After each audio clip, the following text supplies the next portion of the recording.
How to fix capture the moment with a friend message on Instagram. Hey guys, welcome back to the channel. In today's tutorial, we're gonna see how you can easily fix the message where it says capture a moment with your friend or create your first post.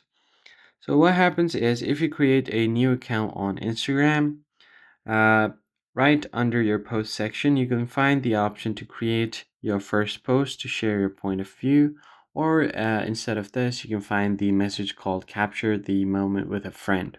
Now, in order to fix this, all you have to do is tap on the create option down below and then just basically select a picture that you want to post. Tap on next, and once you've done that, tap on next again. You can make edits if you want, but I'll just leave it as it is and then tap on next and then tap on share. So once you have done that, that message should go away. So let me just quickly refresh my profile. And as you can see, the message is now gone as I've posted my first post.